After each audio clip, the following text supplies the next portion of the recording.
show, 5-Star Fam. I'm AJ, and this is Marc. Before we get into it, become part of the notification squad by hitting the bell next to the subscribe button on YouTube. This segment is sponsored by Thinking Man Tavern, a cozy Decatur neighborhood pub. Grab a tasty beverage from a wide variety of selections and a plate of something delicious from the menu.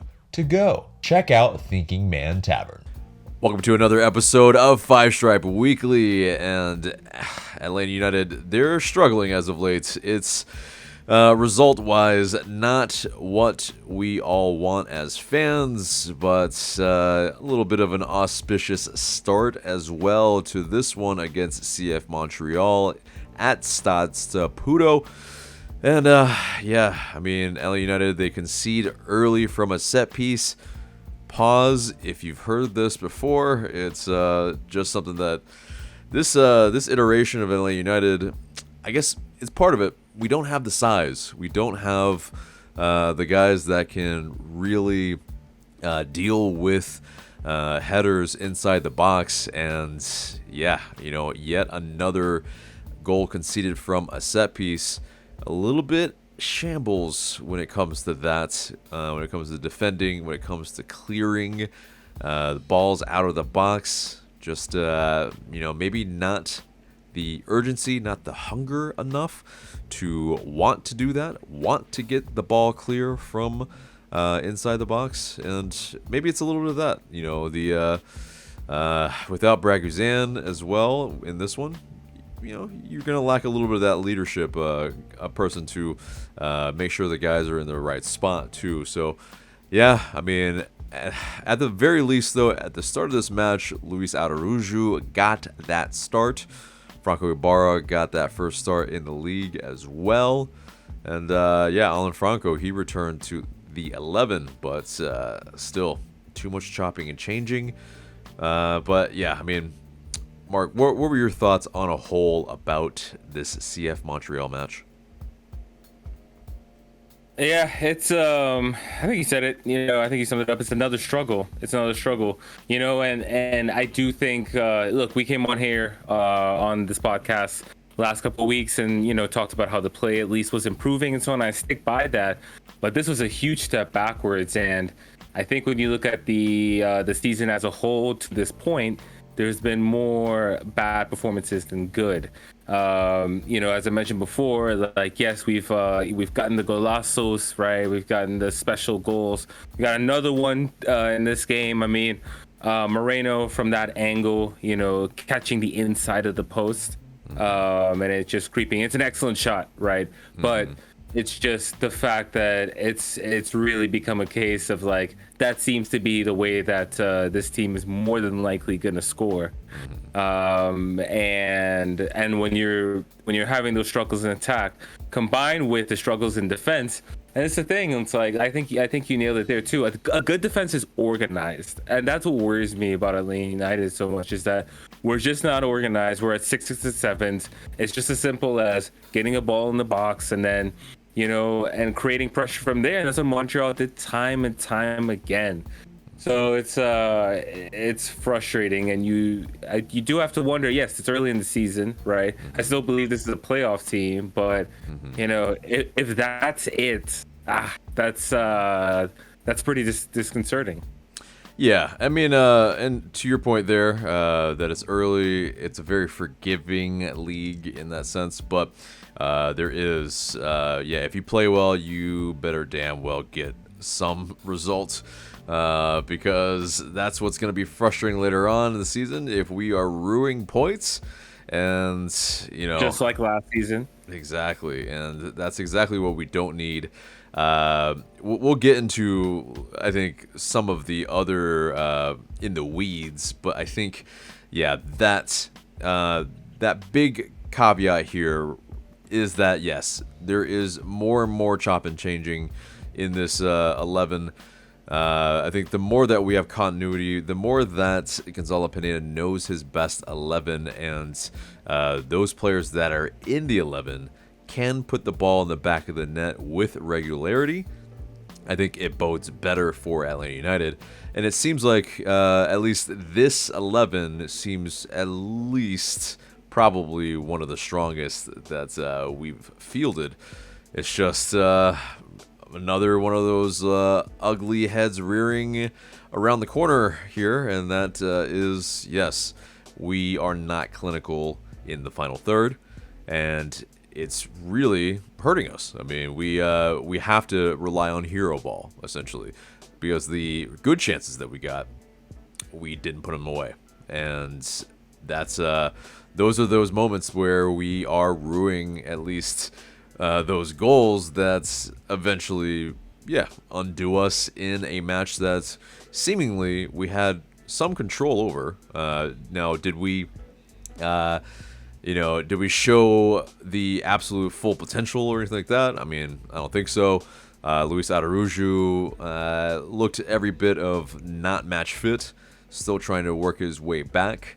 Now, I mean, it is also, it's a side in CF Montreal that they're struggling too, and the fact that we just essentially allow them to bully us in the box and more or less smash and grab for these points, it's another frustrating thing. But that second goal for Montreal, that's where it's super duper frustrating. Like, we just can't clear the ball. Like, it's something where, I mean, if it's a little bit of this, I think, we're undersized in the box, but there's not enough hunger for a clean sheet. And I think, there is some sort of stat around the league that offense is down this season as well. And actually defense is kind of king almost in a way. But it is, I think you're noticing that. You're probably seeing a lot of attackers getting moved out of the league in a way. And then, you have the likes of Douglas Costa and Jordan Shaqiri, who we'll talk about later on, coming to the league. Are they finished? Are they guys that can now no longer make an impact in this league? And those young attackers are being moved on into Europe, etc., etc. That could be one of the symptoms too of what's going on. But either way, this lineup, I think, especially, you saw the return of Mateus Setu as well.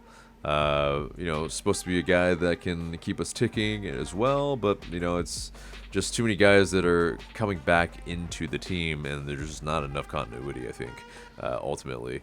But it begs the question: is this? Should we be giving Gonzalo Pineda more time, to allow these players to get acclimated together? Is it on him that they are not gelling? They're not putting the ball in the back of net? I disagree. I mean, I don't think, clinical ability is on the coach. But you can work on finishing all you want, but real life, real game situations are always different. But what do you think, Gonzalo Pineda? There have been some calls for his head. Maybe also, Boca and Eels. That's a maybe separate conversation. But for Gonzalo Pineda, what do you think? No, I don't think it makes sense to call for his head. He hasn't even been here a year yet. I know people will say that Heinze didn't get a year, which, fair enough. I think there were other, mitigating circumstances in terms of, certainly like the Joseph fallout was a big part of that. And the violation of the CBA was concerning. And I think it gave them cause in that sense. But, it's this, like, I think the team is still fighting for Pineda and playing for Pineda. So, like, that's typically one of the telltale signs of whether or not a coach should be let go. But if you were to make that move, then where does Atlanta United go from here? Because it would be yet another coaching change. And at some point, like at that point, if you're having that conversation, then you have to be talking about Boca Negra and Eels for me. I think the most concerning thing about Atlanta United right now is just that we're kind of easy to play. Like, I think the game plan is actually pretty straightforward. I mean, I think Montreal did what they wanted to do, like allowing Atl Utd to have the ball, and the manager actually referred to this after the match, like, defending solidly, I think, as he put it, but allowing us to have the ball, like, it's not really a threat to them. Yeah. And so, like, they had, and you pointed this out when we watched the match together, they had twice as many shots in the box as we did. And you look at I'm looking at the shot map now, like, a lot of our shots are at an angle, like, kind of difficult, and Montreal just has a bunch of shots right in front of goal. And that's how you win games, and I think in this match in particular, like, we actually didn't create the chances. I felt like, and we've seen this in previous matches, I think, they have no problem transitioning the ball, getting into the final third, right? Guys like Moreno, Almeida, Arujo, they look good in space. They can beat one or two guys, but more often than not, there aren't numbers. The attack peters out for one thing or for one reason or another, and it just slows down. It gets bogged down.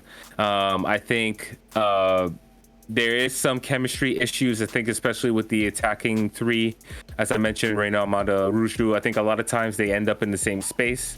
And Arujo, as you mentioned, maybe isn't sharp yet, so we'll see how that develops. But then there's this too. I mean, in terms of midfielders, there are options, as we've seen Sosa, we've seen Ibarra, we've seen Josetu, but other than Ozzy, it hasn't, none of them have been great so far this season. So a lot of them, and I think they all have already dealt with at least one injury so far this season. So sure, it's probably a bit of that as well. But yeah, I don't know. It's interesting too, the theory about us being undersized, because we certainly talked about the center back position, and I do think a lot of that goes back to Bocanegra, right? Like, so we've seen Franco again in versus Montreal. Did he make an impact? Like, was he did he play like the center back that you go out and spend DP money for? You know what I mean? So I don't know. It's kind of grim right now. Again, like, there's a lot of season left to be played. It's still a very talented team, but that's pretty much, I think, the only reason to believe in this team right now. And I think there's also this caveat, is that it's a month full of road trips. It was away day after away day, and yeah, in MLS, being at home is the stronger play. It's always going to be, in terms of getting more points, you're going to get more points at home. And so the fact that we were able to get some points on the road this month is a good thing. But I think that exacerbates a little bit of stuff right now too. Just how difficult it is to play on the road in MLS. But getting to your other point of how the midfield, who's our best midfielder? Like, who are our best pair of midfielders? Like, we don't know. Like, and it's also, Emerson Hyman coming back. Yeah, you got a bunch of guys that are auditioning for the starting gig.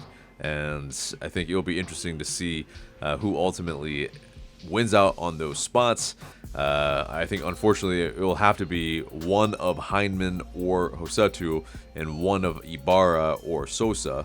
Sejdic is gonna play a part in there somewhat as well, but I don't think he's got a starting shout, unfortunately, with all due respect to him. But and it's that, like, Ronaldo Cisneros, he's still getting used to this league. He's putting himself in the right position, but there are some moments where he's able to get on the score sheet, of course, which he did against Inter Miami. But in this match, there were some chances that were rude as well.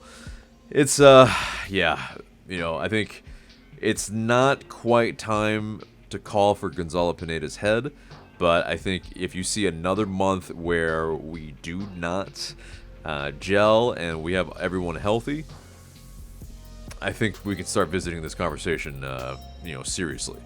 But this match, as frustrating as it is, Yeah, hopefully it's just an April that was a bit lackluster, where we're still trying to find our bearings, and hopefully we get into midsummer form very, very soon. With the players that we do have in the squad. But yeah, any final thoughts for this? I've mostly said what I need to say. Yeah, or it's what I felt. I hope it improves. It can only go up from here, to be honest with you. So, I guess we'll see. Yeah, because it's it's too much of the U-shaped or horseshoe-shaped passing that's in and around the box, and then we end up going wide, cross high at players that are not tall, and it just becomes a thing where it's predictable. It's very easy to defend when you don't have guys that are either a hulking center back. Well, we do have Miles Robinson, George Campbell when he's in, but beyond that, you don't have guys that can really make their mark known in the box. So it's definitely something that's we need to improve. Maybe short corners. Maybe it's playing the Tata way, where it's not as straightforward as we have been playing it recently.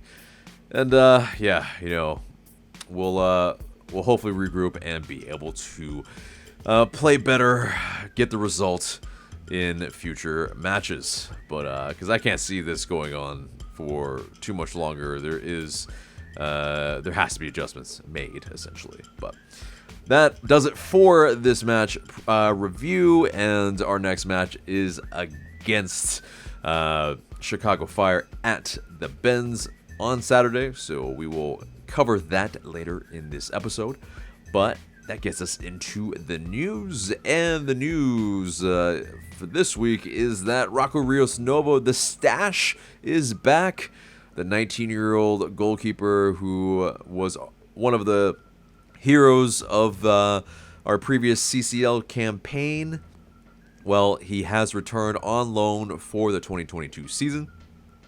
And yeah, much to a lot of people's delight, I would say, because yeah, he definitely showed ability on the ball, and he also showed some clutch goalkeeping as well for us.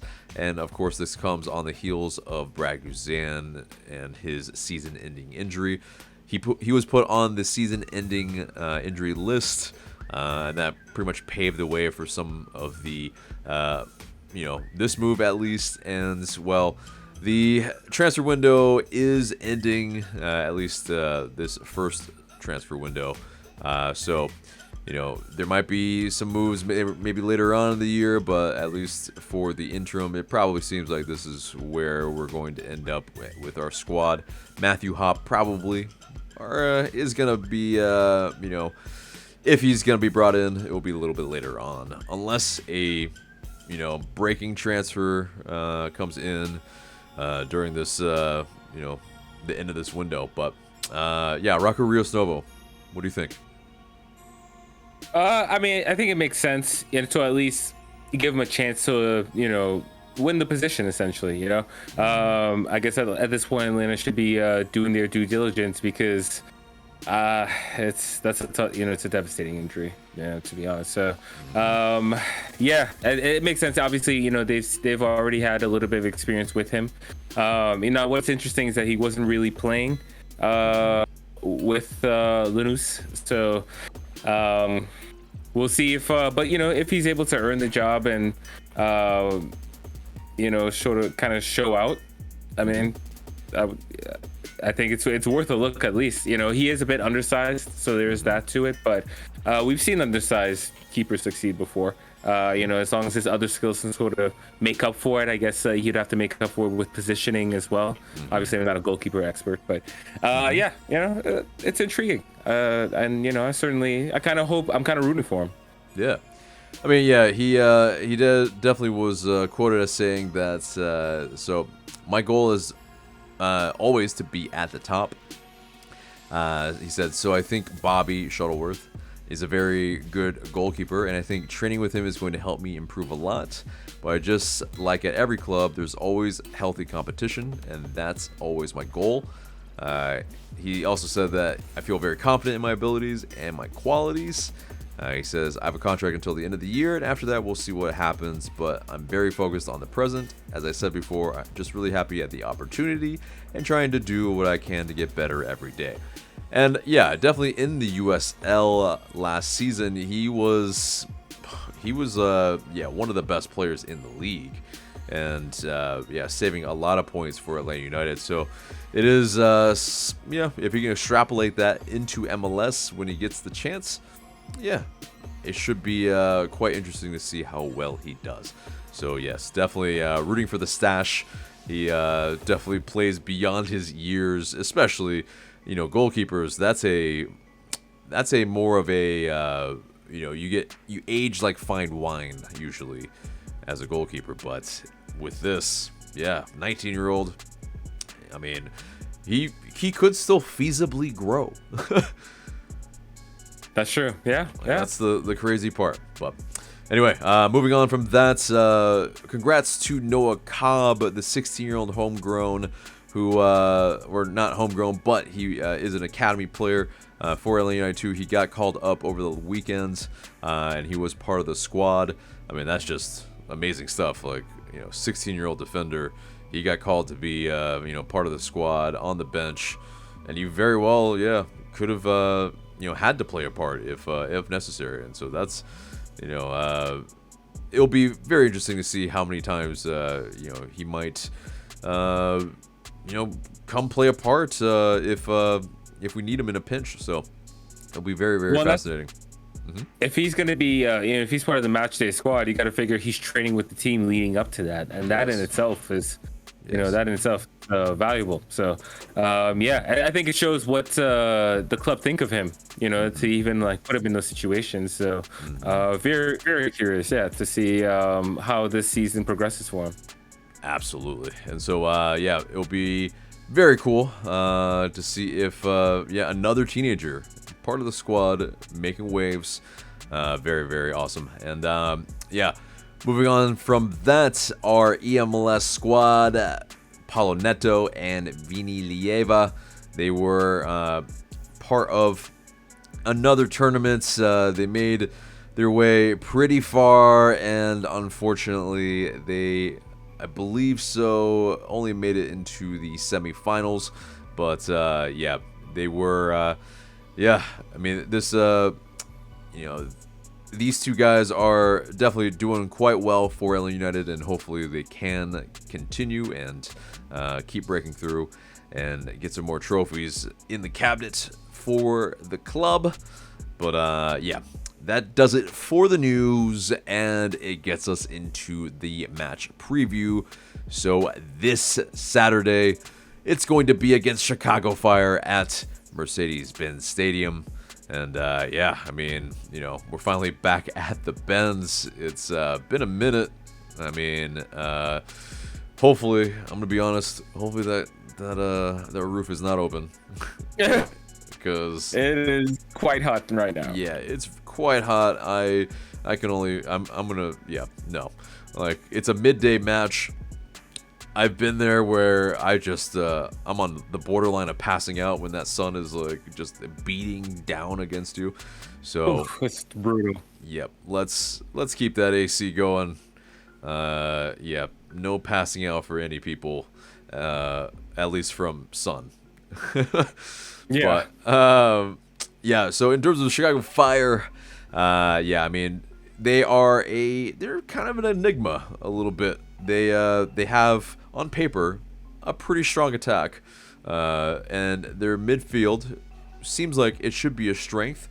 And in defense, it's like, okay, all right, but they're one of the better squads in terms of defensively, but in terms of attack, it's a strange one. But key departures from last season: Robert Baric, one of the 2 DP departures. Francisco Calvo also left, and Alvaro Madron.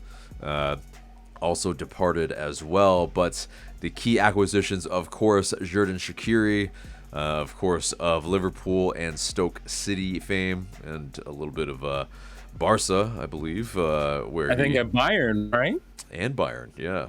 I mean, he's got that big team pedigree, that's for sure. But yeah, he's their number 10 this season, and yeah, I mean, I'm not exactly lighting up the league, but you know, definitely a player that is going to be dangerous and a danger man for us to keep an eye on, though. But I mean, he's pretty much like the he's built like a brick house and only like 5'5". Right. Yeah. You know, yeah. Like, beware your knees, essentially, if you ever encounter him on a pitch, I would say. But yes, also Jadro Torres. He is a young designated player, and he just arrived this past Sunday. And yeah, a guy that's probably likely is going to play, at least according to their head coach. I mean, I think, yeah, they're pretty much saying that we need to be ready. He's here to play. So okay, all right, we'll see what the young DP can do against us. Hopefully not too much, but yeah, also Kasper Zerbilko from Philadelphia Union. I mean, the fact that the Philly Union got rid of Zerbilko, and then, you know, brought in new players, and they were pretty much undefeated for a little bit of time. I mean, holy crap. Right. Like, it kind of speaks volumes on, like, I mean, Zerbilko was killing us pretty much every single time he played against us. Right. And, yep, now he's against Chicago. Hopefully he doesn't awaken, you know, against us. Mm-hmm. So hopefully that's not the case. Maybe it's a case of Philadelphia was making him a little bit, you know? Who knows? Ooh, okay. We shall hope, but yeah, right. At least maybe not against us. Anyway, he can, you know, light up after us. But also John Duran also is another player that they brought in, and Rafael Chichos. But yeah, I mean, it's a pretty youthful team, so it kind of makes sense a bit why they might be a little bit inconsistent. But it seems like, yes, they are definitely trying to you know, bring in some big names and also some MLS veterans to I think make it worth the while to bring in a player like Shaqiri. You know, it's kind of like that Wayne Rooney type of thing where, you know, you bring in a big name and you got to fill out the rest of the roster a little bit too. Otherwise, why do you bring him in? It's just yeah, there's no point. But yeah, in terms of the predictions around the East for them, yeah, they're around kind of mid-table, kind of mediocre in terms of those expectations, as high as 7th and as low as 11th. So, you know, I think a team that's just on the fringe of making the playoffs. So, you know, kind of where they're at a bit right now. And, you know, I think it's a chance for us at home to, you know, maybe not encounter a trap game and do the business. But getting into our starting 11, so getting in through the lines together, Shuttleworth, of course, but who's in your back line? Yeah, I think you roll with the same back line as last week. So Lennon, Robinson, Franco, and Guzman. Or Gutman, sorry. Yeah, I think you just have to, you know, because as you were saying, you don't want to chop and change too much. But obviously, individuals needs to improve. I guess communication probably needs to improve as well. Yeah. But yeah, I think you roll with it again. Yep. Yeah, likewise, I'm with that as well. Same back four. Into midfield. Yeah, I mean, who do you got? Yeah, I think Sosa makes his return. And I think Josetu retains his spot. We saw him start versus Montreal. And I think, you know, it's like you were saying that, you know, that person who's going to keep it ticking. But I guess we haven't seen the Sosa Josetu pairing yet this season. And I guess it'll be another new pairing in that sense. But, you know, we've got to keep trying until something works. Yeah. I mean, Ibarra and Josetu, I think, played decently. I think it's just a matter of yeah, maybe we weren't getting enough connectivity between the lines a little bit. But yeah, I mean, I see that Hosetu and Sosa. That's a very, very good shout. I think Ibarra and Sosa. I think Ibarra plays because I think Hosetu, he just came back. He's trying to get his bearings a little bit in terms of match fitness. I think 2 back-to-back games. Yeah, we're chopping and changing again, but I think until we have guys that are really, really match fit, we almost have to until that is the case. But so yeah, for me, Sosa and Ibarra. But into the attacking midfield. What do you think? Yeah, I have Araujo, Amada, Moreno. Last week I had Moreno in the middle and Amada on the left. Kind of flip-flopped them. But, I think, yeah, they just have to gain that chemistry, learn how to play with one another, because it's a bit of that, they're still learning. I think Araujo, as you said, probably still regaining some sharpness. So, but yeah, keep rolling with it. Those are definitely your 3 best attackers. There's no need to bench one of them right now. Yeah, fully agree. It's likewise Araujo on the right, Almada in the middle, and Moreno on the left. Now, there was a Doug Roberson article on the AJC that was more or less calling out Marcelino Moreno, and there are some other I think fans that are calling out Marcelino Moreno as well, saying he basically dribbles with his head down and will keep the ball for too long. Yes, I think he's guilty of all those things. Does he play hero ball and carry us at times? Yes, absolutely, that is true as well. Does he fit absolutely in the squad? He's one of our better players for sure. He's leading us in a lot of different types of categories, not only last season but this season as well. And an eye for the clutch moment. Now, it's that. Like, if we had more continuity, I think, in the squad, I think if maybe he was also given some instruction on, where to be a little bit more where, we make sure that we have to pass and move. Or maybe it's, he plays a little bit more centrally from maybe a central midfield position or something. But I think it's very interesting to see what we will do with Marcelino Moreno, and I think it's at the end of the day, Marcelino Moreno is a player that, he frustrates some, he excites others, but I think for the blame to be put on, and also for him to be called to be transferred out, it's like. It's very, very perplexing, but do you have a quick thought on that?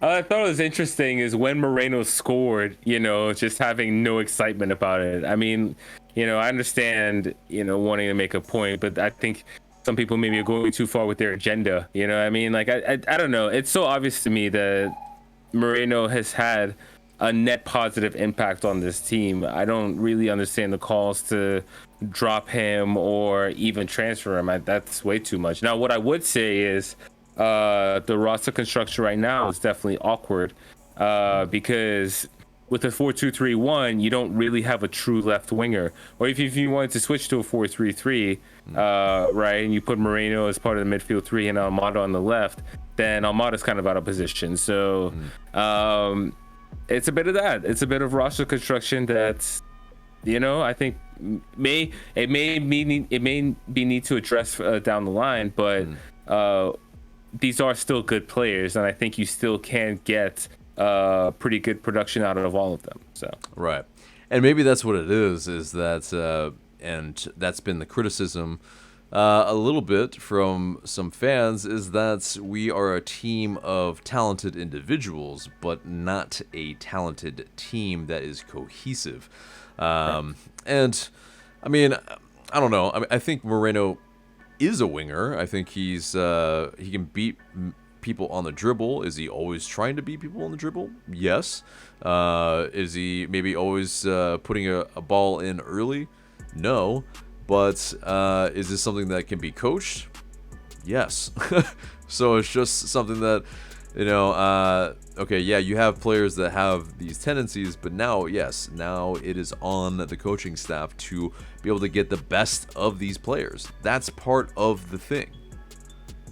And let me ask you this, like, in terms of what fans are accusing Moreno of, is he the only attacker is doing this?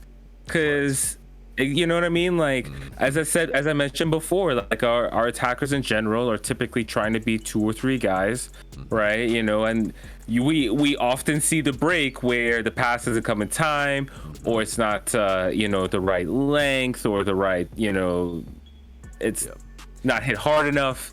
It's just there's a lot of, I think, little signs that yes, the chemistry is not there between our attackers. Right, and I think that's exactly it. Is that my frustration with a lot of our previous matches, and especially the CF Montreal match, was that we were too deliberate. We weren't passing and moving. There's some verticality, but there's just not enough urgency in our play until it's too late, until we're down, until we are essentially trying to make up for lost time. And we need to play from the off with that urgency to put teams to the sword early, and then challenge them to get back into the match. Because I think we have the quality to put away some matches, especially with the possession that we are capable of. So it's really just a lot of the factors on the attack side of it is where we need to have the cohesion to know where each player is going to be. There's not enough triangles going on. There's just not players in those spots where it's most successful for us to be able to move together up the pitch instead of a ball over the top or wherever, and then you have a guy that's now isolated on the wing that now has to pump in a hopeful ball on the head of a player that can't beat those people in the box because he's undersized. And the box is usually packed at that point. Yeah. Right. Yeah. So that's just one of the factors for sure. But anyway, to finish out this starting 11 is Cisneros for me. Do you agree? Yeah. So I think that's probably pretty close to our best 11 at the moment. Sans, Josetu, Ibarra, or Hyman. We'll just I think figure out who our best midfield duo is until they're all match fit. But let's get into that score prediction then. What do you got? I'm gonna be real, y'all. I'm a bit nervous about this match. So Chicago, they're winless in 6, and their attack, despite the big names, haven't really been clicking. Near the bottom of the league in terms of shots on target, and chances created, or big chances created rather. However, their defense is weirdly very good. One of the best, I think, near the top of the league in terms of clean sheets, in terms of fewest goals conceded. And I just concerned because I feel like we've seen this script before, like Montreal, case in point, where teams just sit back, right, and wait. And then, if you have the players to hit on the counter, then you look for your opportunities, and they do. Shaqiri, Jabilko, the winger Torres, I believe, certainly can hurt us. And so I'm afraid this may be a trap game, and I believe that we're going to take an L at home. It's just, I hope I'm not right. I hope the attack clicks, but I just foresee more struggles, at least for maybe one more week.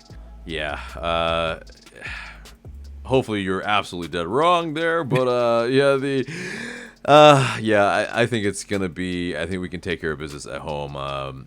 More large in part when we've been at home, we kind of, at least if we leave it late, we can still get it done. So hopefully we can get it done. I think it's a 2-1 win, reverse of yours. And yes, we can walk away with the 3 points and move this with some momentum in the right direction. But what do you guys think? Let us know in the comments below. And that does it for the match preview and pretty much the entire show, except for the question of the day. And the question of the day is, in your opinion, do you think Marcelino Moreno should be transferred out of the club?